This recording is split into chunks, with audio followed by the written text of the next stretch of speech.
যেহেতু ঘাসগুলো এখনো সেরকম পরিপুক্ত হয়নি, এই ঘাসগুলো ছাগলের জন্য এখন বেস্ট পজিশনে আছে। একদিকে যেমন ধান কাটামারা চলতেছে, অন্যদিকে আবার আলু লাগানোরও ব্যস্ততা। সবকিছু মিলে এই মৌসুমে সবারই কাজের একটু ব্যস্ততা থাকে।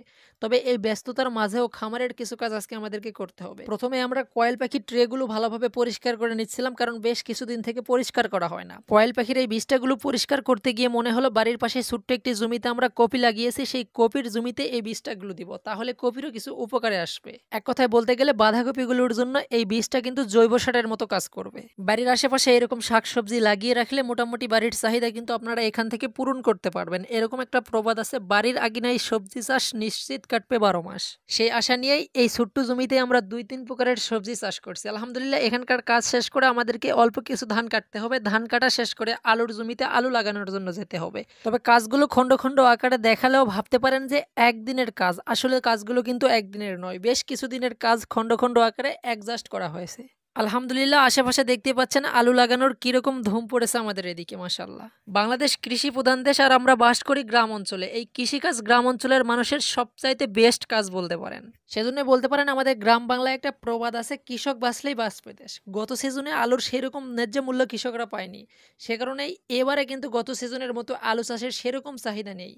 কারণ গত সিজনে যে পরিমাণে মানুষ আলু চাষ করেছিল, সেই পরিমাণের ন্যায্য মূল্য না পাওয়ার কারণে সেই মনোবলটুকু কৃষকরা হারিয়ে ফেলেছে। আর গত সিজনে আলুতে এই লসের প্রধান কারণ হচ্ছে বীজ আলু কিনতে হয়েছিল অধিক দামে, বলতে পারেন ডবল দামে। এবারে যে বীজ আলুর বস্তা 1 মণ বস্তা কিনতে হচ্ছে 2000 বা 2500 এরকম, গত সিজনে সেটা কিনতে হয়েছিল 4200, 4800, এমনকি 5000 টাকা দিয়েও কিনতে হয়েছে অনেকেই। তবে বীজ আলু এবারে ন্যায্য মূল্যে পাওয়া গেলেও আলু চাষের জন্য যে আরও প্রয়োজনীয় জিনিস প্রয়োজন, তার মধ্যে প্রধান যে জিনিস ইউরিয়া, ইউরিয়া সিন্ডিকেট করে 1050 টাকার বস্তা সেখানে 1600-1700 টাকা দিয়ে কিনতে হচ্ছে, এমনও রেকর্ড আছে এবারে। বাংলাদেশ এমন একটা দেশ যেখানে কৃষকরা পরিশ্রম করে বেশি, তাদের ন্যায্য মূল্যটা পায় কম। কৃষকদের ন্যায্য মূল্য এবং প্রাপ্য সম্মানটুকু দিলে কৃষকরা একদিন বাংলাদেশের জন্য ভালো কিছু করবে ইনশাআল্লাহ। এই জমিটি আমরা তৈরি করেছি ঘাস চাষের জন্য, তবে ঘাসের চারা তৈরি হতে হতে এখানে যে বাঁধাকপিগুলো দেখতে পাচ্ছেন, এই বাঁধাকপিগুলো খাওয়ার উপযুক্ত হবে, সেজন্য এখানে এক্সট্রাভাবে এই বাঁধাকপিগুলো লাগিয়ে দিয়েছি। আলহামদুলিল্লাহ, মাঠের কাজের ফাঁকে বিকেলবেলা ছাগলের জন্য ঘাসের জমিতে ঘাস কাটতে আসছি। মূলত এই ঘাসগুলো আমরা গরুকেই খাওয়াই।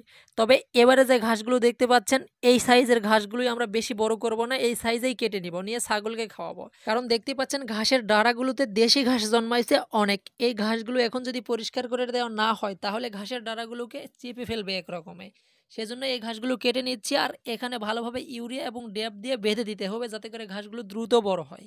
এই ছিল আজকের ভিডিও। সবাই আমাদের জন্য দোয়া করবেন, আল্লাহ যেন আমাদের এই ছোট্ট ব্যবসায় বারাকা দান করেন। সকলের সুস্বাস্থ্য ও দীর্ঘায়ু কামনা করে এখানেই বিদায় নিচ্ছি। আসসালামু আলাইকুম রহমতুল্লাহি ওয়া বারাকাতুহু।